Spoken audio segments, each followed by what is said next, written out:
Greetings, everyone. I'm excited to welcome Cole Gonzales, CEO at Ossa.ai. Cole, welcome. What's going on, everybody? A pleasure to be here. Ben's been awesome. Really looking forward to this. Yeah, great to have you here, Cole. So let's dive right in. Tell us a little bit about your background. Cool. Yeah. So, a little bit about me. I'm 22 years old. I'm from California. I grew up here. Started off, obviously, whole backstory. I'll make it quick though.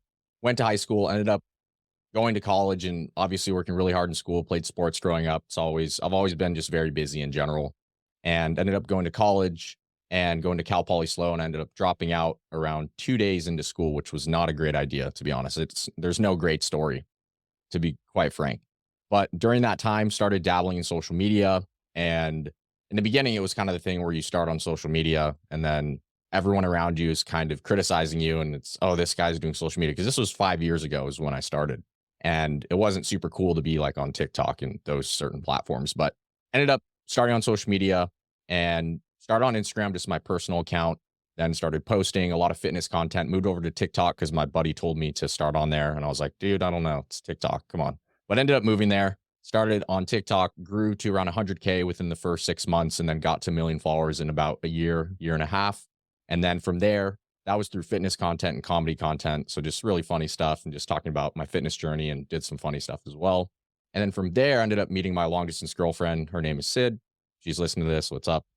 And we ended up staying together. So we're still together after 3 years, which is kind of uncommon in social media space. There's not a lot of real relationships. So really grateful. She's amazing. She's been a huge part of this whole journey in the business side as well. I think having a great partner for me has been so beneficial. So yeah, I ended up growing to almost 7 million followers in the past 5 years or so across all my platforms. And then, diving into Ossa.ai, all that knowledge essentially became accumulated, and I deployed that into code. And just for a little more background, I'm a short form guy. And for anyone who doesn't know what that means, essentially everyone watches TikTok, Instagram, YouTube. So Ossa.ai, simply put, allows you to take written text and turn it into engaging short form videos. And the best way I could explain it is that our goal is to make influence accessible to everyone and to allow everyone to tell their story. And we've lowered the barrier to entry to allow individuals to create short form content through the means of technology, but without leaning too far into the AI side and really diluting creativity, because we're really we're pro creativity. So little background. Thanks, Ben. Yeah, no, appreciate that background. We'll definitely talk about Ossa here in a second. So, I like to talk about lessons learned, in the process here. And you mentioned 2 days into school, dropped out. Anything you want to share? Because I interview founders, say all ages. And for those listening who may be early on thinking about founding a company, maybe in college or just past college, any lessons learned there on dropping out? Do you feel like, hey, not a great idea? Anything you want to share there? Yeah, of course. And I'm definitely not against school. I think school can be great, and it's totally a case by case basis. I know I have friends that are doing incredibly well, much better than I am, and they went to school. So I think for my specific situation, for me and the things I wanted to achieve within business and my technological understanding, and I didn't even really have social media at that time. I kind of hit this area in school where objectively what I was trying to accomplish in business, it felt counterproductive to be specifically for me in a classroom with multiple, 30 other people, 40 other people in lecture halls.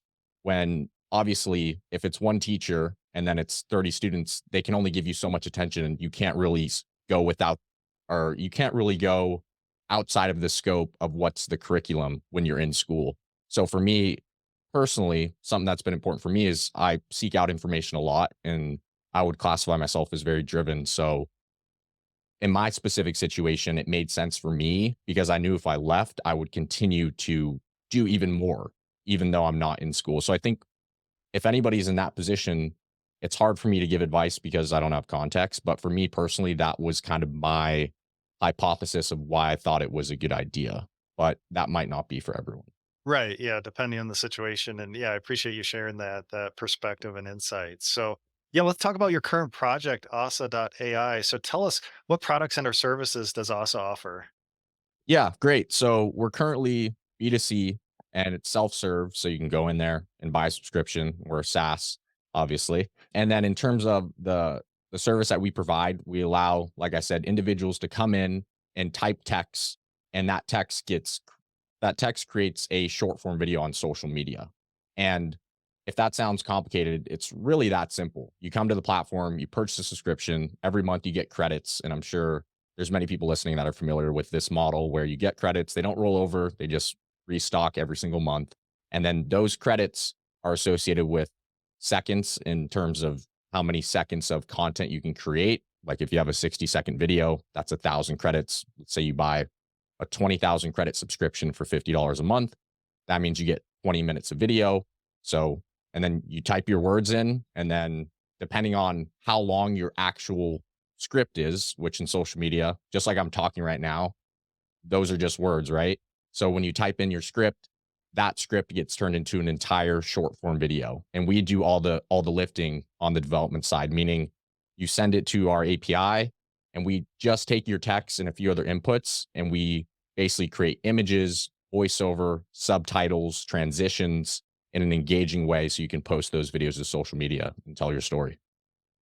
Okay, and obviously you have a lot of experience with social media, tons of followers, millions of followers. So, at what point in that journey did this idea did it come about just from your own pain point? Was this, thinking about this for years or just recently where you said, "Hey, I need to solve this." So where in your journey did the idea come up?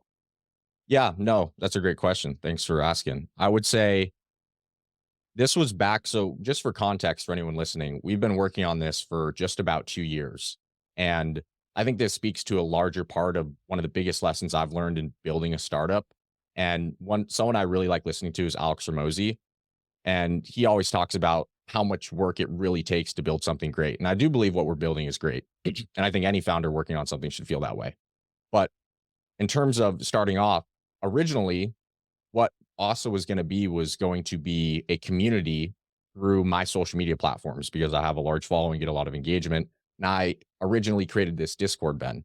And this Discord it grew to 25,000 to 30,000 people. We'd have these calls, Discord calls. For anyone who doesn't know what Discord is, it's similar to Slack in terms of a community or maybe LinkedIn, Facebook groups. It's kind of the younger generation, I guess, type of Facebook group, Facebook pages type of thing.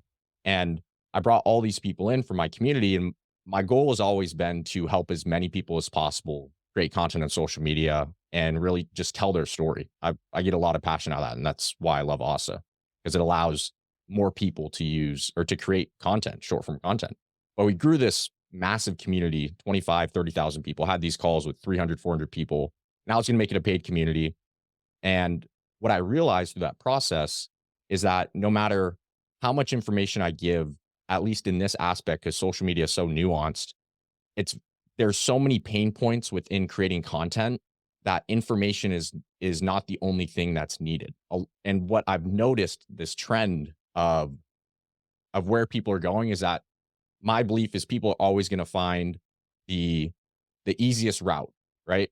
So I realized that even though I was helping so many people, the percentage success rate was so low, and I thought, how do I not only help more people at scale? Because I know, just for context, we never even charged for the community. I just grew the community. And I was doing these calls because I just really enjoyed helping people. And my partner and I, Brennan, he helped me with it, and we're co-founders on Ossa.ai. We looked at it and said, we don't think this is it. And we ended up canning that whole business. And we said, I think there's a better way to do this. So that's what started the idea of, at that time, I think this was Q4 of 2022.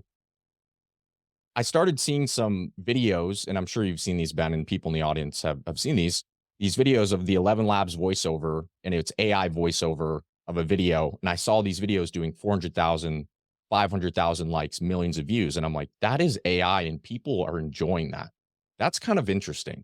So I caught this early on as I would go through TikTok. I was like, that I look at the comments and, it's this group of guys, and it's about, those motivational videos where the guys doing push-ups in the rain with the voiceover, and people are emotionally attached to these videos that are AI. And I'm like, wait, there's something there. So that's what triggered the idea of, okay, what if there was some way to automate this process through AI and technology?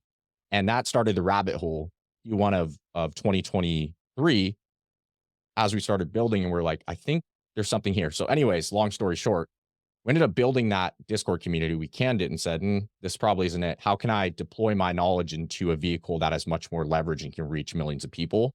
And that's when we started exploring this idea of there's got to be a way to objectively measure how to create a really good video. So we took my understanding, put it into code essentially, and out came Ossa.ai, 14 months later. So, well, And so it sounds like, so you say officially founded the company, what, early 2023 then? correct. Yeah. Like we actually dissolved the original business because it was just associated with things that didn't work. I mean, Ossa.ai, people might see Ossa.ai, but my partner Brennan and I, we tried building 2, 3 businesses and they all failed along the way. And, I'm here right now and I'm the one speaking on the podcast, but I'm really here because of the team, because I'm just one person and we're a small team. We're bootstrapped, as we're talking about, Ben.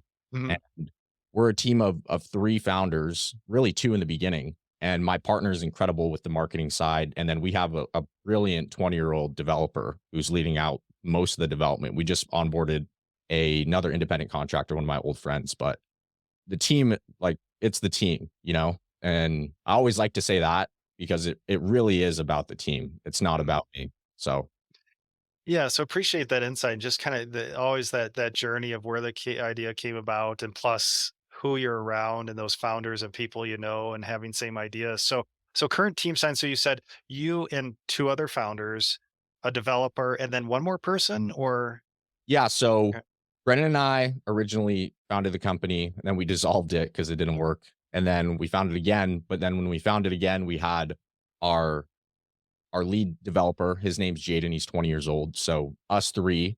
And then I have a social media manager who helps me with my personals and then is helping with Ossa.ai socials as well. And then we recently onboarded another engineer or developer part-time right now. That's an old friend that so happened to be a great culture fit and a um, very competent person. So that's been Okay. awesome. So yeah, so the you and the founder, then the young developer, kind of now on the founding team. So an engineer plus now one part-time engineer adding Mm, on, plus the social media manager.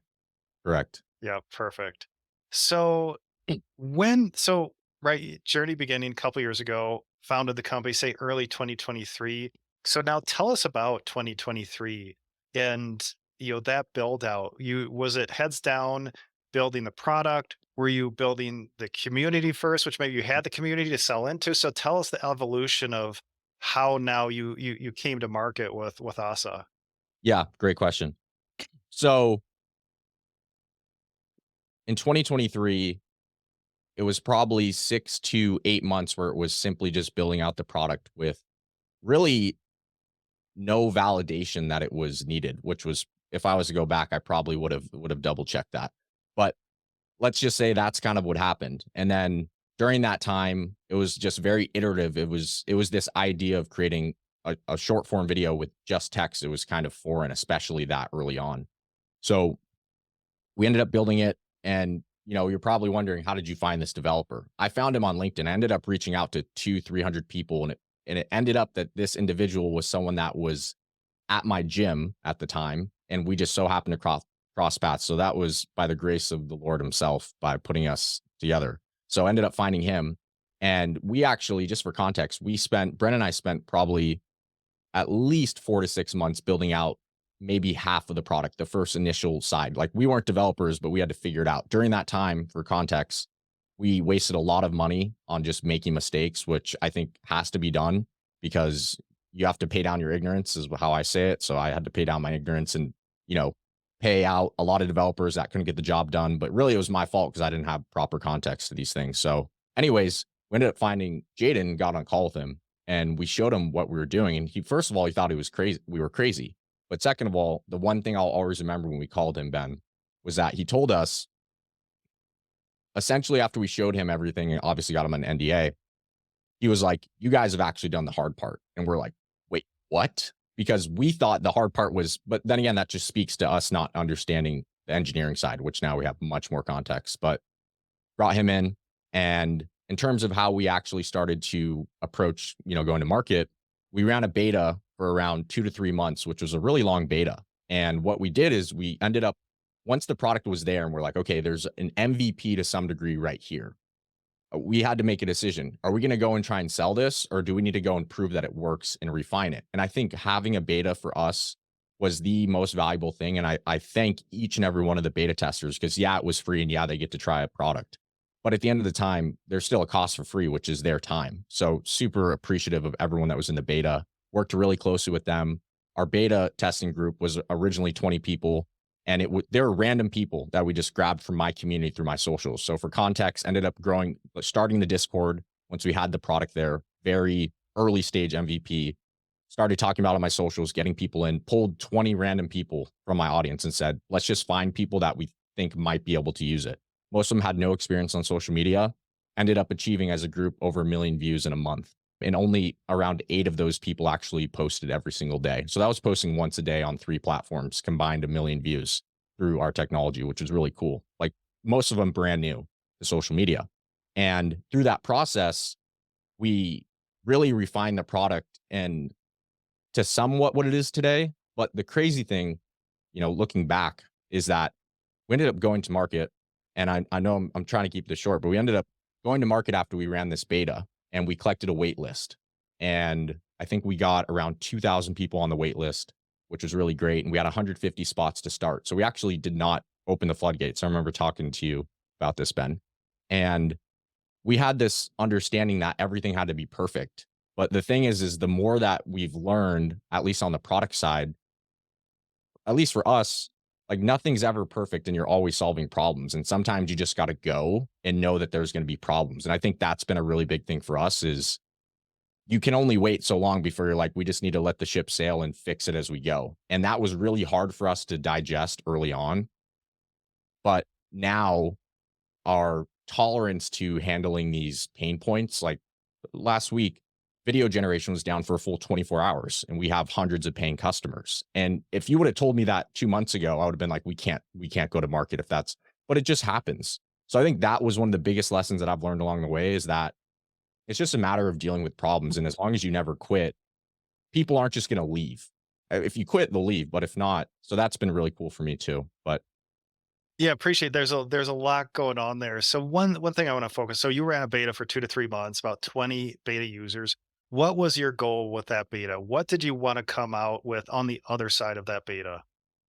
yeah, I would say a couple things. The first thing would be proving that the product works and there's people that want to use it. You can only prove that so much with so little people. But I think there's 2 things. One, are people actually able to use the product? Does it work? Like, can the videos get views? Can they perform? And we had videos doing 5, 10,000 views, sometimes 15,000 views on new accounts, which was great.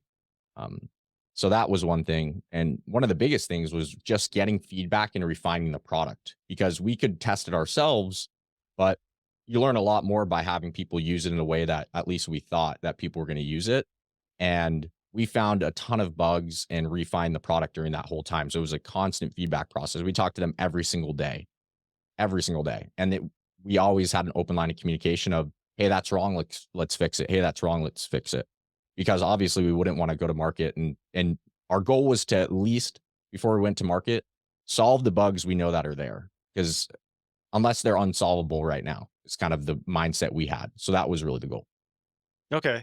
And then you mentioned your product went down for about a 24-hour period, which, probably, maybe months ago that would have been horrifying. But what was the feedback from those paying users? Because yeah, we don't want that, but was it everyone was okay or few irate customers? What was the outcome of that? Yeah, it obviously is not ideal and it's not a goal of ours whatsoever. So I just want to make that clear. But obviously, some people were really upset and we took care of anyone that reached out. We gave them extra credits. We talked to them. I think that's really important. And something we're continuously trying to improve on is setting up more systems to get more feedback and hop on more calls because I love talking to our customers and learning. And that's, in my opinion, the best way. So yeah, I mean, to answer your question, there's definitely some not so happy customers, which is totally expected, but we're very on top of customer support and very customer centric because I really value people that are taking time to invest in us. So Yeah, no, appreciate that insight. I mean, happens to every app out there.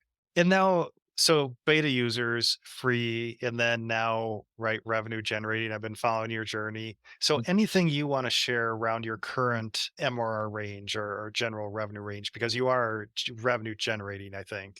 Yeah, so we're sitting around 10K MRR right now. Okay. So Oh, 10K. 10K. All right. Yeah. Perfect. And so 10K MRR. And when did you flip that switch? Because you mentioned, free beta, 20 users, wait list. So was it right after the beta that you flipped the switch and then started, say, maybe the trickle of filling up, I don't know if it was the 150 spots that you were trying to then target next? Yeah, exactly. And one big lesson that I learned, that it's constantly a lesson, is getting users. And I think at some points we're kind of focused on, are we focused on revenue or users? And the biggest lessons we've learned is that having some sort of discount, just lowering that barrier to entry to just get people using it, because if the product's good, they're going to pay full price probably at some point. So that was something that really helped us. Another thing that really helped us, Ben, just to kind of piggyback on that, we ended up talking to Ben, I think a month and a half ago, and a great piece of advice he gave us is, we were talking about, do we do one plan, two plan, three plans? And he told us, just do one plan, because you guys also don't even know what are people valuing the most. And in order for you to segment out those plans, you need to have a better understanding of that. So really great advice there. So we just tried to be very simple, have a discount, just get people through the door. We also have a free trial now, which a lot to learn there, and a constant process. So it's just been a lot of testing for sure. Yeah, yeah, definitely. Yeah, a lot of learning in the early stages. So you mentioned, bootstrap so far, and tell us about your thoughts around bootstrapping. Is that something you just bootstrap forever? Do you think you'll fundraise down the road, or give us some thoughts there? Sure. So in our specific situation, I think it just so happened that we wanted to bootstrap.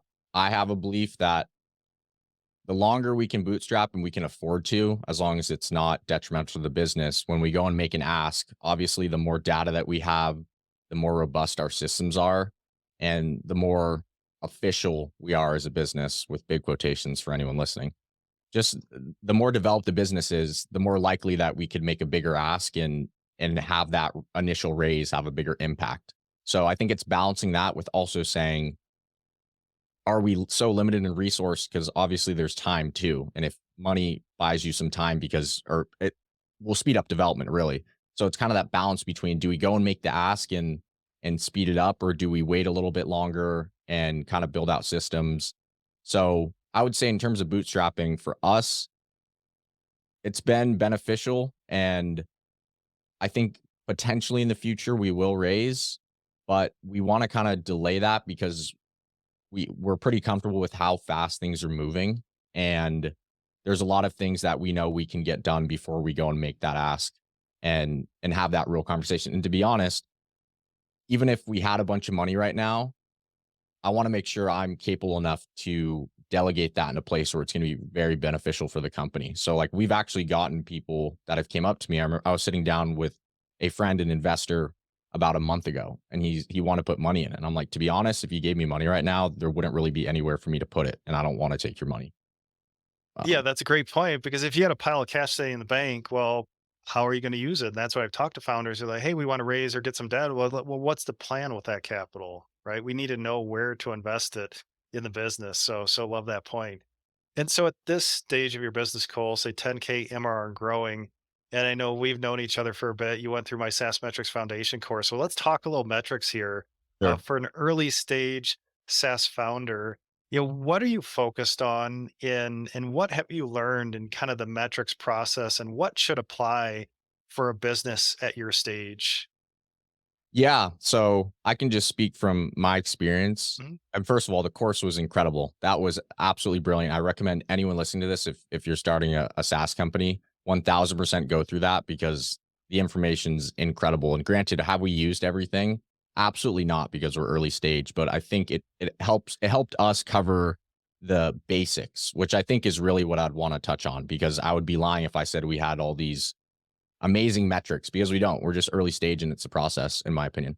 But I would say the top thing is just chart of accounts, and correctly setting those up. That's been incredibly beneficial for us to essentially just make sure we're mapping things in correctly. We're fully burdening expenses to certain departments. We have certain revenue streams mapped to certain places, so we can see how much are people actually subscribing on our normal plans versus doing one-off credit subscriptions, things of that nature. Looking at, for us, being able to have a look at how much are we spending um, in R&D versus how much, what are kind of what really is the risk. And I think that's been the biggest thing for me, is being able to have some clarity into what might not be a problem right now, but may become a problem later. And I think that's been really beneficial for us.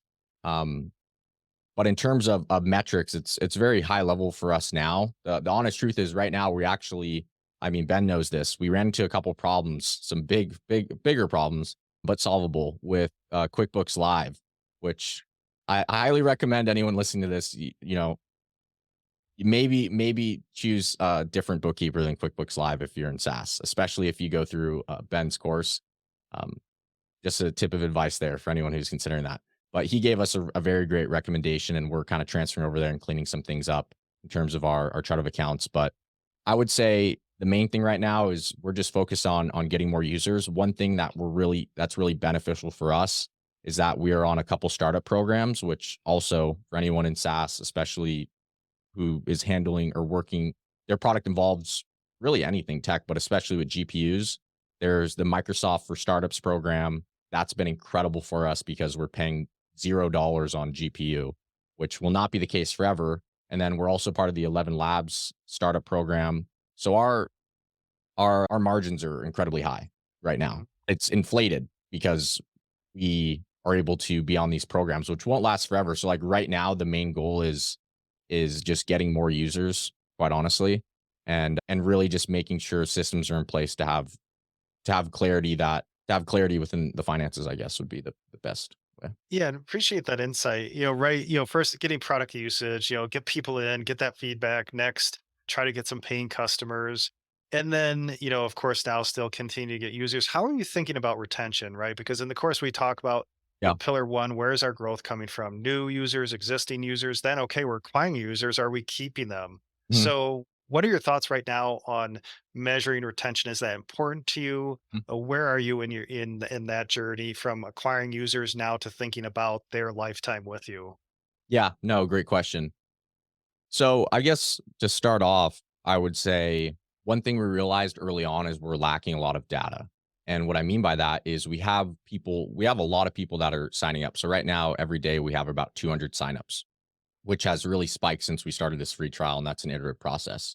But it's hard to say this is our churn because we launched a month ago. And it's like people are going to try it and then they're going to forget they even used it and they're going to unsubscribe, right? So our churn for the first month was probably 25%, which is totally expected on people who are just in a wait list and they just want to try something because it's hype or whatever, right? But that, I guess, that could go away. But I would say in terms of retention, the biggest thing we're focused on is having a better understanding of who's using the product right now. And one thing we're lacking, but that is coming up within the next week or two, is getting a post onboarding form. Because how I look at it is, in order for us to understand how to retain people, we need to understand who that person is and what groups of people are getting the most value. So obviously that requires multiple points of data. That requires who's using it, how old are they, why are they there, how they get there, which we have how they got there, which is all you're tracking on the front end. But you also need clarity into why did they purchase, why are they there, but then also what plan did they purchase. So I think, at least this is my opinion, for me, it's getting more robust data in place to make that conclusion, because it's like right now, I would be lying if I said it's these type of people. And that's the information we're working towards as we're getting more users. So that's an ongoing process. So in terms of retention, for me, the main things that we could do now, in my opinion, is obviously having a strong communication line with our customers, because people are going to have problems if they don't get solved. I would unsubscribe myself. So there's going to be problems, solving them as fast as we can, having that a really iterative process.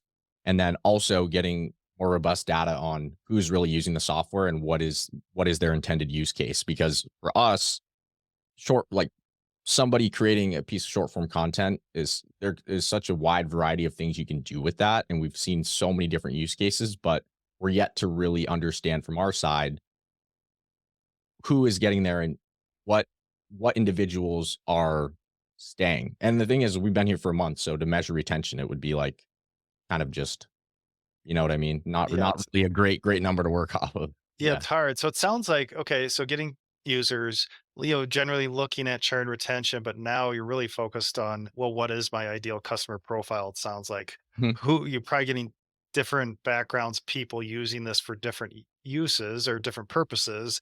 And now seeing, well, which one actually sticks, it sounds like, and maybe Yep. trying to understand your audience a little bit more in that ICP. Is that sound about right? Yeah, it's absolutely accurate for sure. Okay. Yep. Yeah, that makes sense. Like, and right in your stage, still maybe iterating on the ICP, still iterating on product market fit. And have Absolutely. you found any surprising use cases so far with the use of your application? Yeah, it's been awesome. It's really cool. There's to be honest with you guys, everybody's using it for different reasons, and it's kind of a hard thing because it's like, what is the most valuable? And that's what we're working on. But we've seen people use it for their B-roll behind their short form content. So they'll sit in front of their camera, they'll use it as B-roll in between scenes because you can turn off the subtitles and just have the images with transitions playing. So we have people doing that.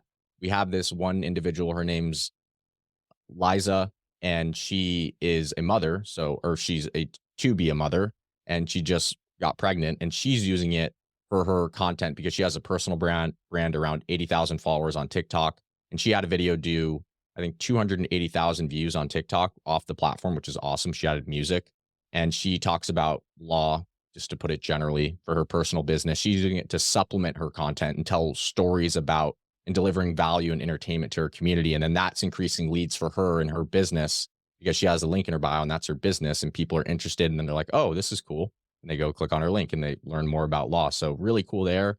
We have people that have replaced their normal content because people do faceless content. And just to be clear for anyone listening, faceless content just means there's no one on the camera. So that just means it's images, it's words on the screen, it's a voiceover. So that's the type of content we create, at least right now, and people have replaced their content with our tool. Some people have used it for sales outreach, which is really interesting, which is kind of interesting, right? So there's tons of ways people are using it. They use it for LinkedIn posts and just for personal content as well. So those are just like a few, but majority of them are just creating content, short form content, and then they're posting it to either a new account they created or an existing account they have. Okay. Yeah, really interesting. I'm sure they'll continue to play out over time. Yeah. So cool. Really appreciate your sharing your experiences so far and your insight. As we wrap up, tell us what's coming up next for Asa. Yeah. Awesome. No pun intended. Yeah. We have a couple really massive features we're working on in terms of giving more control to the users. Because I think one thing that a lot of these companies are missing, and they've done a brilliant job. So this is not me talking badly about any of these companies. They've paved the way. You know, companies like NVIDIA AI, like that company has paved the way for how we can be here today. But I do disagree with some of the ways they're approaching content creation. Content creation is a very meticulous process and it requires a lot of control and creativity. And there's two sides of AI. There's the AI's replacing humans, and there's AI as a tool to become more creative. And we're leaning towards the latter, which is AI as a tool to become more creative. So what we're really focused on, Ben, is adding features on the front end because we're a video generator. We're not a video editor. And that really distinguishes us because a lot of these people are trying to become the best video editor, and there's CapCut and there's Adobe Premiere, and they already do it really well. And we don't want to compete with them. Working on the video generation side because most people don't want to edit their own videos. They just want to have a great video so they can post it. Most people don't want to edit. So we're focused on adding features on the front end, which I don't know if I want to talk too much about them, but one thing we're working on is allowing individuals to select transitions and or also have AI apply different transitions that are more engaging, which is huge. I haven't seen any company do that. And a few more features that are really focused on giving more inputs on the front end. So when you hit the generate button, there's a predictable output on the back end because that's a big thing for us is we actually don't get any requests. I think we've had one to become a video editor or post process a video. And to me, what that says is the video they're getting is in line with the expectations of what they put in. As long as you can match expectations of what they think they're going to get, nobody wants to go edit the video. And that's what I've found is if you can create a predictable output, like you can give enough control to the user for them to be like, that's exactly what I was looking for. It doesn't cross their mind to edit the video. So we're continuing to add more control on the front end for the user in that video creation flow, which is very simple. So that when they hit that create button, over time, they're going to have so much control that it's essentially automating that entire process with ultimate control. And that's really where we're headed. So there's that. And then there's a few other things. I don't know if I don't want to speak too soon, but there's a Yeah. couple other really big things we're working on, potentially a partnership with a pretty massive company in the future. But I'll let that one play out. Yeah, yeah, you don't have to give away your product roadmap right now. A lot to come, I'm sure. So, yeah, so Cole, really appreciate your time today, sharing your journey so far. Look forward to following the continued journey. If listeners would like to learn more about Asa, where should we send them online? Just go to Ossa.ai, OSSA.ai. Pretty simple there. And you can take a look there. And yeah, we got it all there. Perfect. So if you'd like to learn more about Cole and Asa, check out OSSA.ai to learn more. And again, Cole, really appreciate your time today and sharing your insights. Thanks so much, guys. And thanks for everyone who took some time to listen.